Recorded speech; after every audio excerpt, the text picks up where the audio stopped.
Oh, howdy all, grab yourselves a beer, it is time for some Path of Exile discussion. Today, what I wanted to talk about is some of the economic strategies that I'm going to take into the Metamorph League. Now, I made a whole specific video on why the Metamorph League will have a different economy to many recent temporary leagues. If you're an experienced Path of Exile economy player, or you're interested, then I'll link that video in the last 20 seconds of this video. Fair warning, it's long, more than 3/4 of an hour. This isn't that video, this is about what to do rather than the ins and outs of why. Now, I will add that these strategies do not focus on trade sharking, aka ripping people off. That certainly does work, but it's a reasonably unethical approach to take. Instead, I focus on buying consumables from other players and efficiently using them to personally loot items, as well as buying items that are likely to increase in value as the league matures.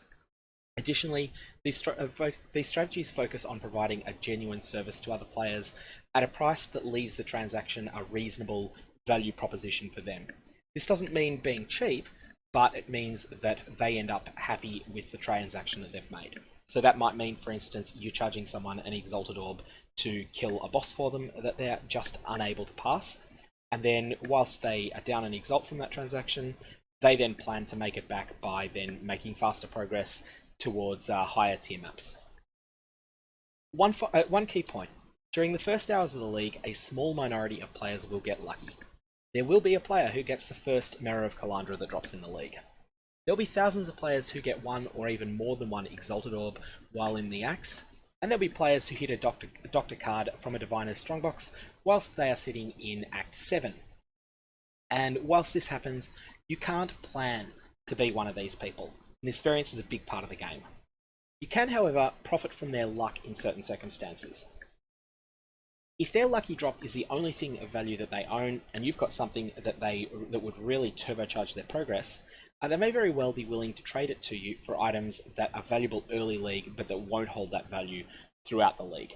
For example, I bought a set of Shaper gloves in 3.8 Blight League for 3 Exalts reasonably early in the league. There is no way that by week 12 of the league, as we are in now, that those gloves would remain worth 3 Exalts. But getting an extra 16% fire damage over time multiplier on a set of gloves that had good life and good resist was worth it to me at the time. I certainly made back more than that 3 Exalts, and so I'm happy with that transaction, even though you can say that I lost 2.5 to 2 3/4 Exalts from that trade. So for example, if you can acquire a set of the Vanity Divination card, or a set of 9 cards which turns in for a Tabula Rasa with a single Vaal implicit, or some other weak 6 link very early in the league, you might well be able to trade this for an Exalted Orb. Now this is a fair trade at 6 hours into a league, but by 3 days into the league, it looks like you ripped the other party off terribly. The Exalt may then be worth 4 times what the bad 6 link is. Alternately, you might be able to pick up a copy of the Nurse Divination card for as little as 34 Chaos Orbs as you could on the first day of the Blight League, or 47 as you paid on the second day. By the third day, these Divination cards were sitting at 88. I remember selling mine for about 130. So that may have been about day 7 of the league that I sold the one that I bought on day 1. So day 1 I put a lot of my currency into buying a Nurse. In fact, I bought 2 of them early on, and then turned around and sold them a week later for roughly triple what I paid for them. So you want to be turning your in-game wealth into things that go up in value over the league. And this involves interacting with those lucky players and buying the things off them. So, some key points for all of the strategies I'm going to outline here. Firstly, you need to honestly self-assess your skill. The best wealth generation strategies for players who are excellent at speed leveling will not perform as well for middle tier players. Likewise, I'm not the best person in the world at killing difficult bosses on bad gear. And I know this, and therefore I avoid the strategies that revolve around killing bosses very, very early in the league. Likewise, I know I'm not capable of getting to maps in 3 hours and 30 minutes. There are players who can do that. Good on them. I'm not one of them, and therefore I'm not going to sabotage my entire league by pretending that I'm better than I am at getting to maps early on. Secondly, you want to pre-plan your build. You can change on the fly if, for example, Tabula Rasa drops for you. But you want to know what 4 links you want while leveling and when gems become available. If you're running a brand new skill, have a backup plan in case that new skill sucks. That has happened to people in the past. They've built an entire build around Lancing Steel and then they've gotten, to about Act 8 and realized, holy shit, this skill is terrible. At that point, you want to say, okay, well, in accordance with my plan, I'm swapping to Spectral Throw, or now you could perhaps go Cobra Lash instead. Don't micromanage your plan completely. So for instance, if you're in a great group in Acts 3 and 4, and the group are just intending not to do normal Labyrinth for a while, just stick with the group. You can come back and do normal Labyrinth later. So just because your guide says, do the Deshret quest, then do the Veins waypoint, and then go to the first lab, you can be flexible there and say, no, you know what, I'm going to stick with this great group, kill Piety, kill Duresso, Kaum, Piety, Malachi, all of Act 5, and then maybe once I've done Act 5, I'll go and I'll do the normal Labyrinth. Always pick Alira as your first bandit on your first character. Help her and pay the 20 regrets later if your build requires you to do something different with the bandits. The reason for this is that Alira will give you 15 points of resist all and 5 flat mana regen. These are so valuable to you early league on any build that it is worth paying the 20 regret tax to have this power early. So yeah, help Alira no matter what your plan is, and then later on, maybe when you get to level 90, you can then swap to helping Oak if for some mad reason you want to do that, or more realistically, helping Eramir and killing all the bandits. You can do that by vending 20 regret orbs with a specific amulet, and you can find the details out on that by looking up doing a search for the Book of Remorse, I believe it's called, and just do a Google search for that, you'll find it. Third, you want to get to maps early on every strategy. Maps simply drop more loot than story zones do, they have more monsters, and each item is better. Plus, a good number of middle tier players will struggle in Acts 9 and 10, and they'll look to buy gear that will catapult them past these acts. Your cast-offs from early mapping will sell well to these players, especially as some of them will have looted Divines or Annuls or Exalts, things that they'll be able to then trade for your gear that will help them get past the big hurdle that is Kitava in Act 10. And it's not just Kitava in Act 10 as well. Act 10 in general, monsters do a lot more damage than they do in Act 9, and for that matter, a lot more damage in Act 10 than they do in white tier maps. And so for that reason, that will really help you speed up. Fourth, group up if it helps you. If you're a top tier player, grouping with players that are of lower skill than you will not help you. However, if you're a middle tier player, grouping with other players will make leveling faster. It will speed your progress through the acts at the expense of you getting less loot each. Treat your group mates well, with integrity, and then add them to your friends list and maybe map with them as well. However, you'll probably want to map by yourself on day 1 and 2. Fifth, this is a hardcore only tip. Respect and fear unknown bosses, even if you feel your character is amazingly powerful. Unknown bosses will be wrecking balls on day 1. It's certainly the case that when Kitava was added to the game, a number of players lost their level 90 powerful character, or level 90 or higher powerful characters to Act 10 Kitava, because they didn't know what to do, and so they made big mistakes, stood in telegraphed attacks, and got 1 or 2 shot. You might want to consider watching videos of kills first on these bosses, and make sure that you're not carrying Exalted Orbs in your inventory when you're when you're mapping. Stick your Exalted Orbs and the like in the stash. Stick any high value unique item that drops for you that you're not going to use in your stash quickly. Maybe even portal out as soon as it drops. That way you don't end up in a situation where you've got the second Impulse's Broken Heart on the server and it winds up going to standard before you could sell it for multiple exalts. Also on hardcore especially, fear Vaal side zones in maps. Cintiq the Inescapable was an absolute terror in Invasion League. Quexerxes the Dust Scrabbler is a wrecking ball that you normally would one-shot if you encountered him in a Vaal side zone, but when he's got a lot more hit points as he will have in a in a Vaal side zone off a tier 13 map, he is going to do a lot of damage with his Vaal Lightning Trap. And Jaaska, Maker of Rain, hits like a freight train. All of the bosses that you're used to thinking of as trivial because you've outleveled and outgeared them in the past can pose a bit of a danger when suddenly you no longer outlevel and outgear them. And Thornrunner, well, you already knew that Thornrunner was scary at monster level 69. He is the worst of the Vaal bosses.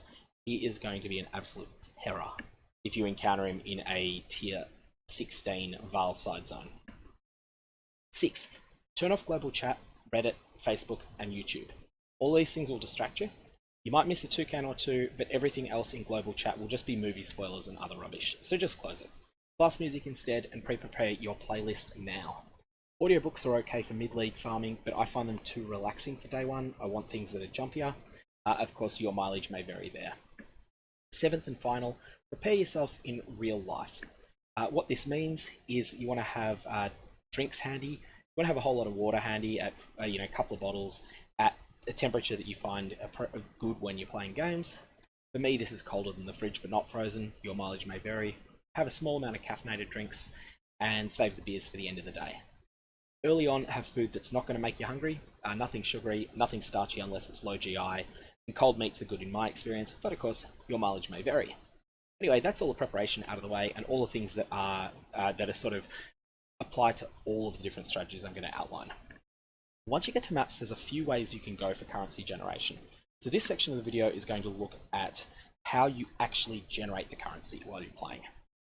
So then that's different to how you're going to be spending it. Firstly, you can speedrun low tier maps. Skill requirement here is low. This is the easiest approach and can be done in dumpster tier gear on any build, except for melee strike builds or slower totem builds. Those builds aren't really suited to speedrunning low tier maps. Day one, you probably want to ID your jewelry and just drop it without even paying any attention to it in a 15 chaos tab. Every hour on the hour, change your 15 chaos tab to a 5 chaos tab and make a new replacement 15 chaos tab. An hour later, 5 chaos becomes 2. I'm going to spend as little time as possible actually assessing the jewelry, and once stuff's been 2 chaos for an hour and hasn't sold, just vendor it en masse. You're going to be selling your 6-link related divination cards ASAP. Now, I think these are going to be worth a bit less this league than they were in previous leagues. I'd go into that in the full economy video, but by all means, sell them quickly while they're still worth something. You'll also be alchemy orb deficient, so buy alchemy orbs and sell chisels. Sell good uniques ASAP, especially the common uniques that are really strong.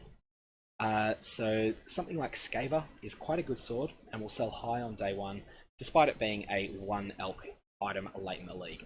And if we just bring up Skaver to have a look at that, you'll see the history of this price. So it's 1 chaos item at the moment, but it's only saying that it was 1 chaos on day one. I think that's wrong. I'm pretty sure that you could get them for I'm pretty certain that you could sell a Skaver for considerably more than that on day one of the Blight League. And you'll find that, I think, with a lot of other things. You might be able to sell them for 5 chaos on day one, but then they're only going to be 1 on day 2. Now, offhand, you want to be leveling gems, and you want to go with auras because they're quality agnostic and a lot of builds want them. So put a whole bunch of angers or wraths or disciplines into your offhand weapons and just level them up. Sell them when they hit level 20. I sell them at level 20 clean. Other people like to Vaal them and try to hit level 21. That's your choice. As an optional point, you may consider doing the unidentified chaos recipe. This means you won't be identifying your jewelry. You'll just be stashing all of it. And you want to only do this if you're pretty fast at interacting with vendors. Collect amulets and rings and belts always. Identify the good belt bases as you get them, but leave the bad bases unidentified, because you'll get 2 belts for every 1 amulet that you get. So for that reason, if you're IDing about half of them, then you'll have about the same amount of each of the limiting reagents. Then when you've got half a stashed up of jewelry, keep picking up the jewelry, but also for 6 maps, grab gloves, boots, and helmets as well.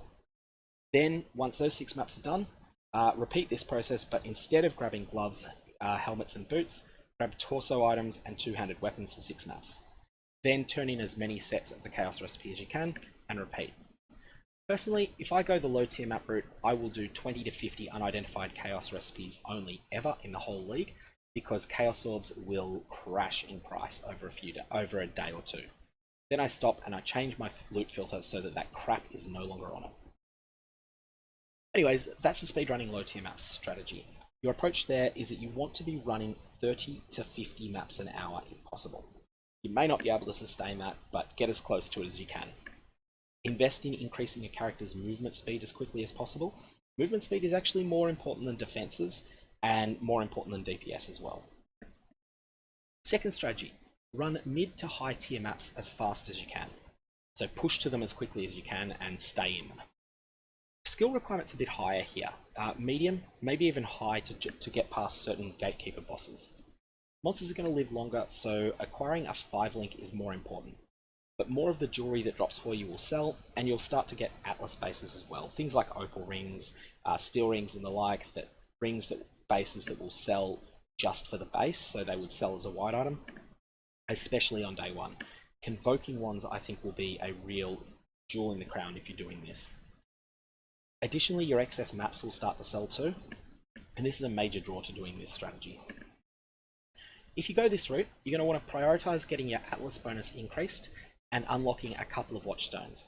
You can respec your Atlas later, so just you want to unlock more and more higher tier maps early. You want to be selling maps in Trade 159 and Trade 820. Vaal your maps only if you are capable of doing all mods, and don't burn expensive consumables. Chisels maybe, alchemy orbs definitely on every map, at least as long as you've got alchemy orbs, you'll need to buy more of them. But things like scarabs and the like, don't bother investing those. If you're running red maps, you want to be selling your sulfite to people who take the delve route. So a third strategy is running Eternal Labyrinth carries. So skill requirement here is a little bit higher, medium to high, and the build requirement is that you have a tanky build that is able to sustain itself against Azaro and deal medium damage. A Juggernaut is good for this purpose, but it's not the only option. One very important thing with Eternal Labyrinth carrying is that you will need to be on a server that has a number of players on it, or at least you'll need to be able to function on popular servers. The most popular servers seem to be the US servers first, the EU servers second, and the Singapore server third, with Australia quite some way behind. Players will only want to join you if they get decent ping to your server. Importantly, you want to be playing at peak hour on your server. So for instance, if you're playing on the Singapore server, so let's say that you're in Perth in Australia, and you decide to go with the Singapore server because it seems to be better quality than the Australian ones. You will want to be playing during Singapore peak times. If you're playing in American peak times, you'll find that there won't be many players who want to join a Labyrinth carry from the Singapore server. I suggest you always act with integrity doing Labyrinth carries because word of bad actors gets around. There are lots of ways to be a bit of a jerk in the lab, don't do them.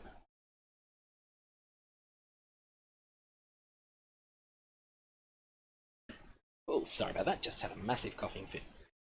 You want to post an ad to Trade 820, something that says something like, AU server lab carry, 5 chaos plus offering, split loot, keep your enchant, going fast and keep up. Be upfront about how you will handle stragglers.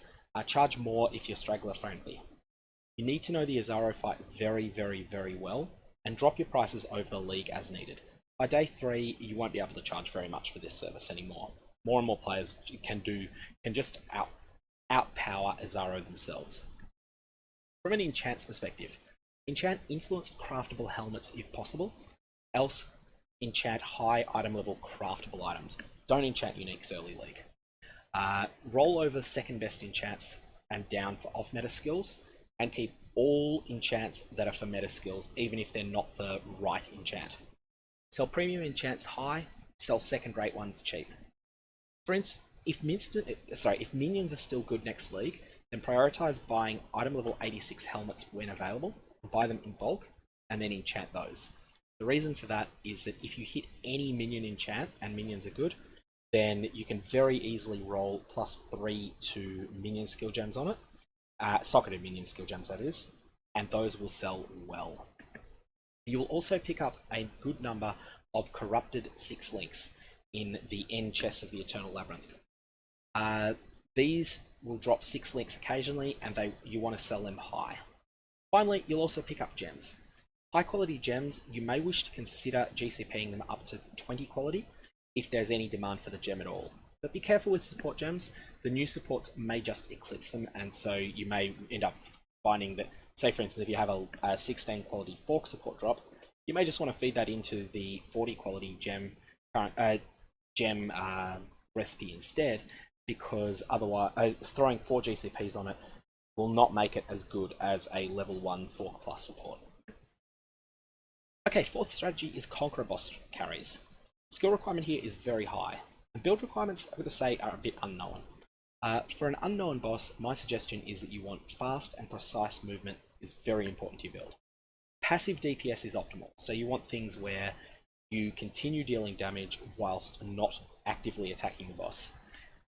Good option here is a Champion Archer. They're pretty well rounded. Mirage Archer will keep applying damage, and Fortify will grant solid defense. Blink Arrow will provide you a fantastic way to get the hell out of get the hell out of danger quickly. Other options are Juggernaut Cyclone Herald of Agony, Raider Cyclone Herald of Agony, or Gladiator Cyclone Herald of Agony. All of these have been very popular builds in the past, and there's a good reason for that. They're all very tanky, and Herald of Agony does okay damage with little support from the passive tree and gear. I suspect there'll be Gatekeeper bosses in 3.9 that you need to beat to get access to higher tier maps at all, and these might be hard. And that's the reason that I suggest this is an option for currency generation.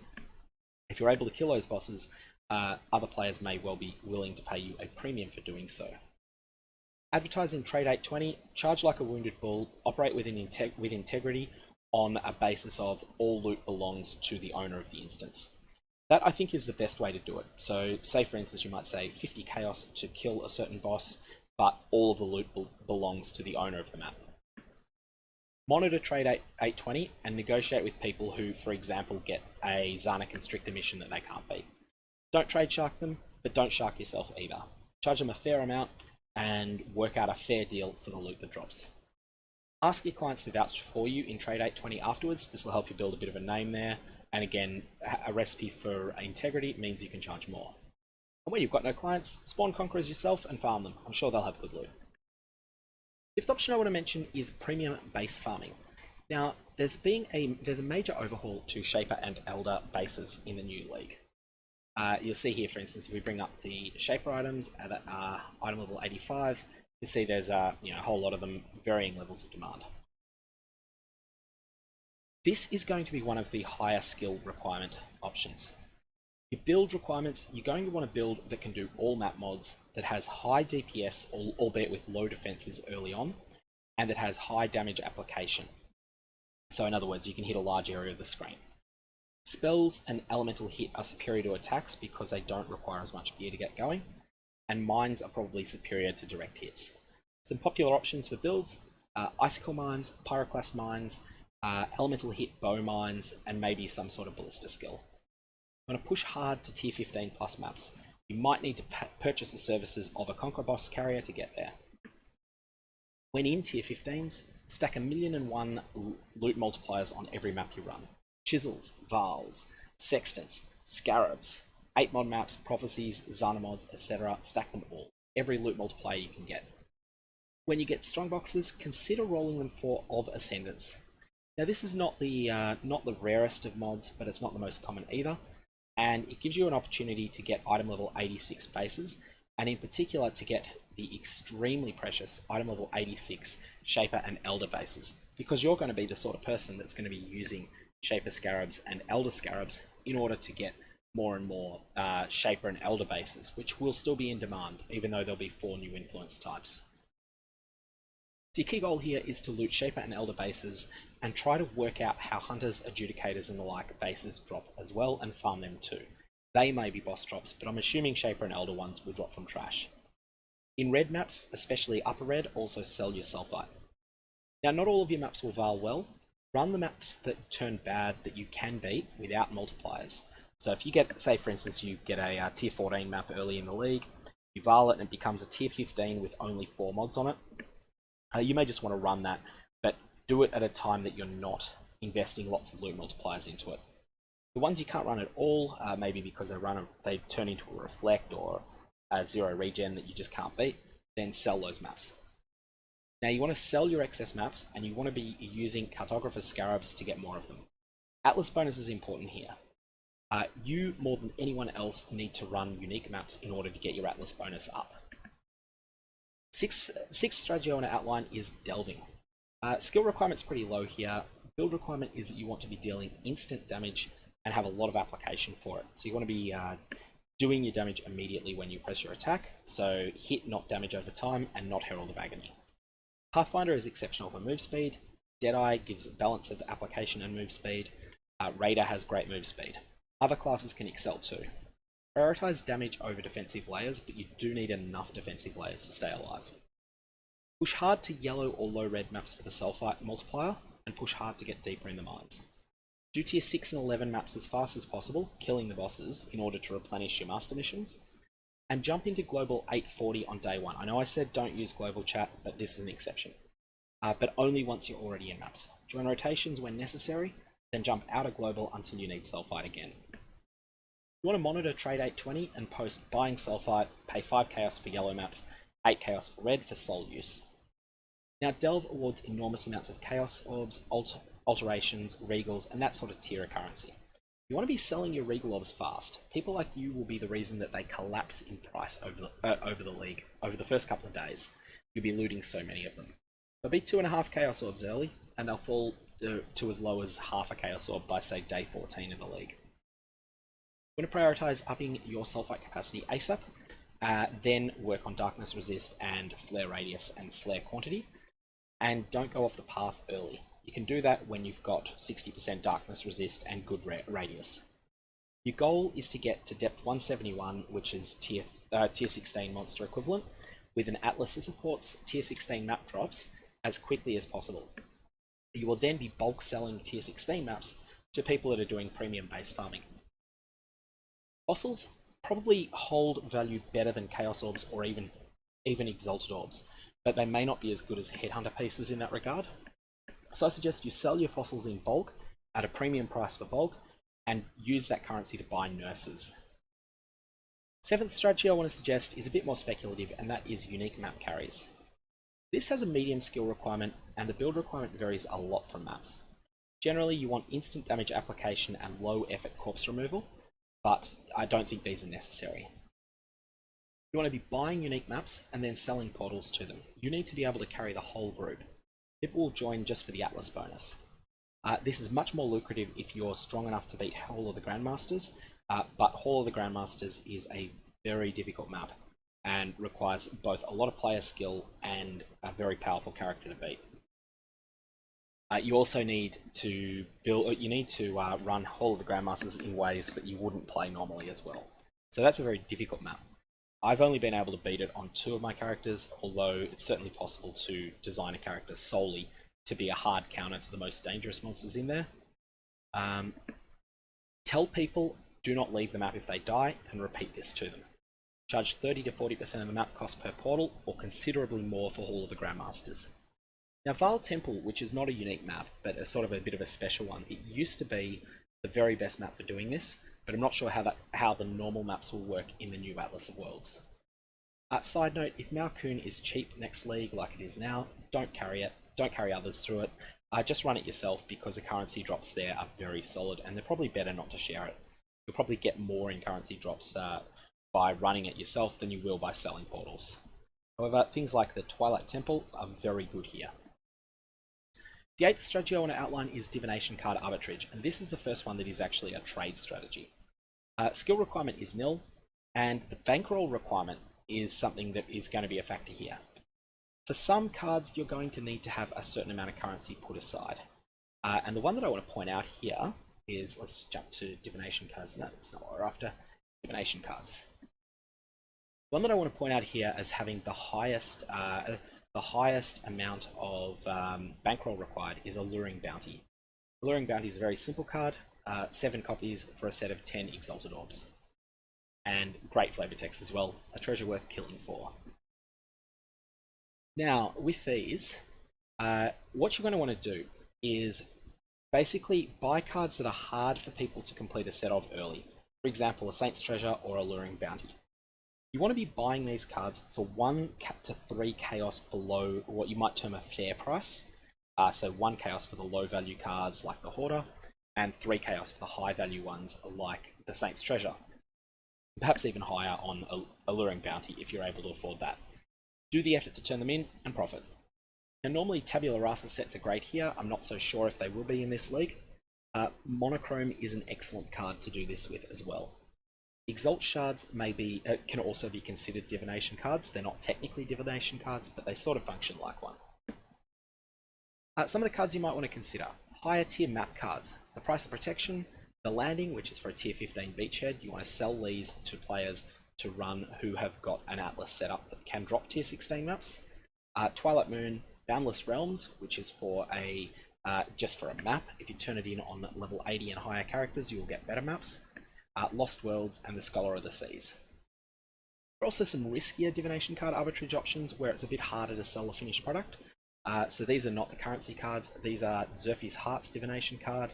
The Price of Loyalty is an option, which can turn in for a 2 implicit corrupted Skin of the Loyal, which can be extremely good. Or other sort of 1 Exalt-ish sets that drop uniques. A low risk option, but one that does have a little bit of risk, is the Cataclysm, which is a set of 9 for a random level 21 gem, and this can be very good early on. The 9th strategy, and the last one I'm going to suggest, is Blighted map spamming. Blighted maps are still going to be in the game, and they're still going to drop, and a lot of players are just not going to feel comfortable running them because they are pretty challenging. If your character is able to beat Blighted maps, and you've got the experience with the towers from Blight League to go with it, then you can go in and run these and basically take off with quite a king's ransom, because Blighted maps drop a lot of loot. Buy Blighted maps from other players as they become available, run them, sell the loot. And as with Lab, GCP up gems intelligently. You will be able to sell say a 15 quality gem. It's worth a lot more to throw 5 GCP on it if it's one that will sell, than it is to just vendor it towards getting a GCP from the recipe. However, if it's a gem that won't sell, you don't want to be spending any GCPs on it. Okay, so let's talk things to buy early. So that's 9 different ways that you can generate wealth and currency for yourself. What to buy with this? Everyone and their dog buys Exalted Orbs early, and there's a reason for this. If we have a look at the early League data from the Blight League, you'll see that Exalted Orbs exploded in price very early on. So 30.5 Chaos, 54 Chaos, 72, 99.5, 102, 100, and then 156 by the end of the first week. So they really did sell for a lot more by the end of week 1 than they did early on. And ultimately they got as high as 205 Chaos, which I don't think they'll get to that this league. However, everyone and their dog does this and knows about it. Additionally, Exalted Orbs this league might not be as good a buy because they're going to be some of their utility is being replaced by the new Exalted Orbs. So, for that reason, I would say Exalts are not as sure a bet as they have been in the past. And additionally, Exalts were never the best choice. A much better choice in the current league would have been to buy Mirror Shards. Now, just have a look at how much Mirror Shards tend to go up. And not so much on the first couple of days, but they go up explosively against both the Chaos Orb and the Exalted Orb over the period of a league. However, this league, I don't think they're going to be the best option either. The reason for that is that many of the top 0.1% of players, who are the people who consume mirrors in a temporary league, many of them are going to be playing the hardcore solo self-found race. So for that reason, mirror demand might be suppressed this league, and mirrors will take longer to become valuable. At least that's my prediction, I could be wrong. So, for that reason, I'm going to say don't go with my usual strategy of buying Immortal cards, 7 years bad luck cards, House of Mirrors if you can get that much currency, or Mirror Shards. Instead, early on I suggest that you purchase the following divination cards: the Nurse, Nook's Crown, Samurai's Eye, Aziron's Reward, the Iron Bard, the Price of Loyalty, the Doctor, the Fiend, the Demon, the Mayor, and the new card for Parandus Manor, which I can't remember the name of. In terms of consumables to buy early, I suggest you purchase Monstrous Treasure Prophecies, most Gilded Scarabs, just not Torment because they're useless, and Popular Polished Scarabs. 4-socket Resonators, Premium Beasts, the ones that are used for imprints and for splitting an item, and the rarer unique maps, and Cartographer's Chisels. Things you want to dump early are Regal Orbs, high quality support gems that have a plus version, and leveling uniques and rares. So that's all of the trading points I'm going to make at the moment. You'll notice that I haven't really discussed crafting for profit yet. And that's because I find most crafting niches take a degree of bankroll to use. So you can't really get heavily into crafting until you've got maybe 5, maybe 10, maybe 30 exalts behind you. At least crafting for profit. Of course, you can craft your own gear. And usually it's better to hold off until you've got better bases to craft on than you can get early in the league. The reason for this is that it's very easy early in the league to spend 2 exalts to create an item that in theory is worth 5 exalts early league, but that if you don't sell it, it'll be 10 chaos by the middle of the league. There is an exception here for hardcore. In hardcore, it's definitely possible to find crafting niches early. I'm not an expert there though. If you can be the first to get on the server to get a specific Jun unlock, so a tier 3 Vaal item, you can make a lot from it, but this doesn't last, and the market will just get flooded by people giving away the service for free or for 10 chaos. As a result, my suggestion here is to hold off on crafting in the first couple of days of the league. Instead, bulk sell your Vaal items and hold off the crafting until sort of week 2 and 3 of the league, unless there is a meta build you can cater to that you know very well and that you can craft items that are hard for them to find up in other places. Then look for a narrow niche within that meta that caters to that meta build. For example, if Soul Rend is popular in 3.9, you might want to be a major purchaser of aberrant fossils and then craft jewels with them. Jewels mostly don't get much from fossil crafting, but aberrant fossils are very good on jewels because one of the chaos options is very strong. Anyways, I'm going to leave it at that point. I think there's, just to summarize the various strategies I'm suggesting, firstly, be prepared before the league and get to maps fast. Secondly, speedrun low tier maps, or rush to mid to high tier maps fast, or carry people through the Eternal Labyrinth, or carry people through the Conqueror boss fights, or target farm premium bases in high tier maps, or push the delve mines as deep as quickly as you possibly can, or carry people through unique maps while they still don't have many of those done, or look to trade for Divination card arbitrage once you've got a reasonable amount of currency behind you, or spam Blighted maps that you buy from other players. Turn your early currency into specific items. I suggest the Nurse, Nook's Crown, Samurai's Eye, Azaran's Reward, the Iron Bard, the Price of Loyalty, the Doctor, the Fiend, the Demon, the Mayor, and Monstrous Treasure Prophecies, Gilded Scarabs, Popular Polished Scarabs, 4-socket Resonators, and Premium Beasts. Anyways, if you've got any comments or questions, definitely fire away. Otherwise, I'm going to leave it there. I hope you have a good one.